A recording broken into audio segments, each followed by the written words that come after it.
Okay, bit of a catch-22 situation. Let's try and analyze that. We've got Richard Yetsenga from the ANZ Group joining in on the show right now. Richard, hi. Glad that you could take time out and speak with us today. Seems like a pretty close call so far. What are the early trends indicating? Oh, I think it's been a close call all along. We had a little bit of a swing in the polls towards Trump a week or so ago, over the couple of weeks into that, and people ascribed all sorts of market responses to that. But in the last few days, the betting polls have swung back towards Vice President Harris. So, lots of people have used the term in different elections, too close to call. This one is very close. The betting markets have it basically as 50-50, and the published polls are well within the margins of error. So it's all going to happen tomorrow night. Is there a pattern which we can establish which indicates that Republicans are bad for the market or Democrats are great for the market? Is there evidence to establish it firmly? Oh, we can look historically, of course, and look at what various financial markets aggregates have done under different presidential regimes.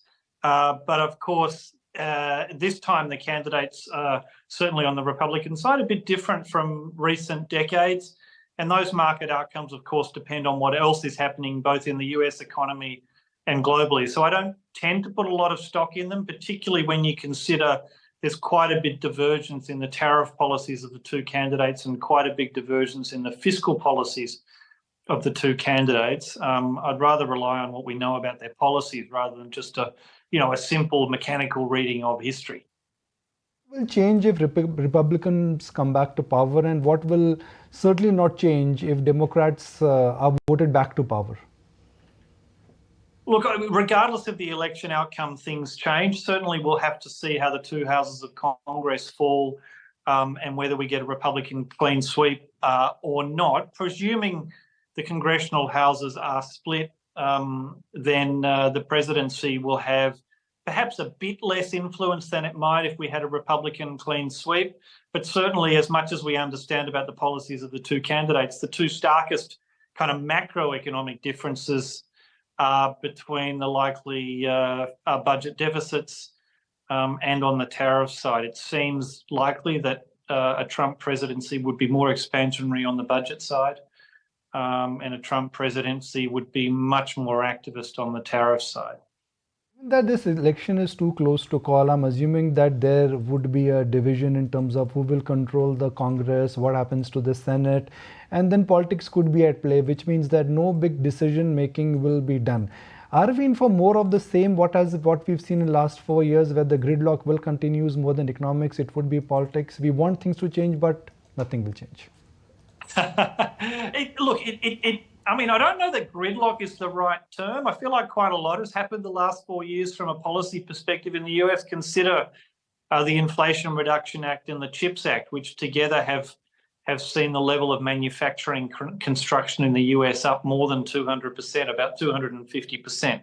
So lots has happened, but you're right that there's probably the system probably slowing things down a little bit, and that's not confined to the US. Perhaps the most common trend in elections globally the last couple of years has been a vote against the incumbent. The incumbent hasn't always lost power. Sometimes they've ended up as a minority government. We've seen that in India, for instance. So that trend is already there, and if there's a split in the US again, I think it would continue with that sort of theme of voters perhaps being both polarised and a little bit deadlocked at the same time.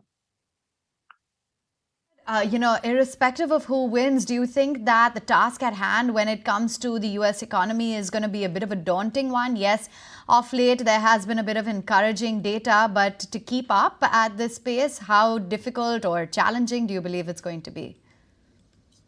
Look, cyclically, I don't know that's the big challenge. As you say, the economy from a growth perspective seems to be in good shape. Unemployment has risen a bit, but is still low by historical standards. The Fed has started to ease and is likely to continue to ease over the next 12 months to ensure that soft landing outcome. but the structural challenges are enormous. The US's approach to China and finding the right middle ground around that, the US's approach to its other major trading partners, the way the US leans into climate change, the challenges that come with that, the debate the US is having, as unfortunately many economies are, around the role of migration and the appropriate level and mix of migration. I think all of these more structural questions perhaps are the ones that dominate the debate more actively, but also are more vexing to try and find resolutions to.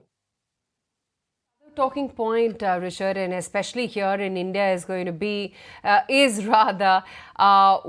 either a Kamala or, a Donald Trump victory would mean for countries like China, because that's going to sort of have a bearing on the economics here in India as well.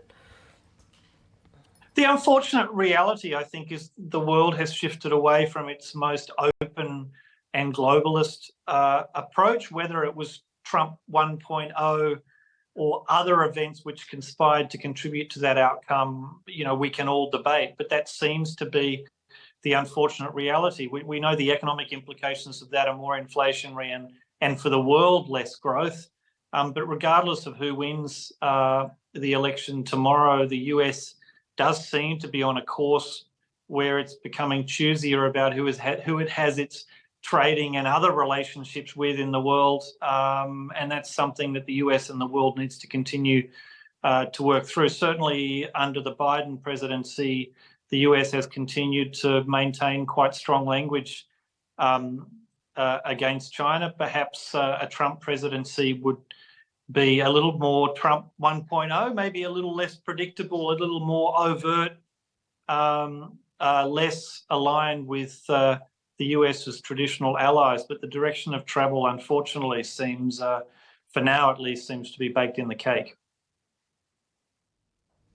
All right, Richard, going to let you go on that note. Thank you for taking time out and joining in, giving us a view on what the potential outcome could be, as of course it continues to remain a very tight race. If you like this video, then like, share and subscribe to ET Now.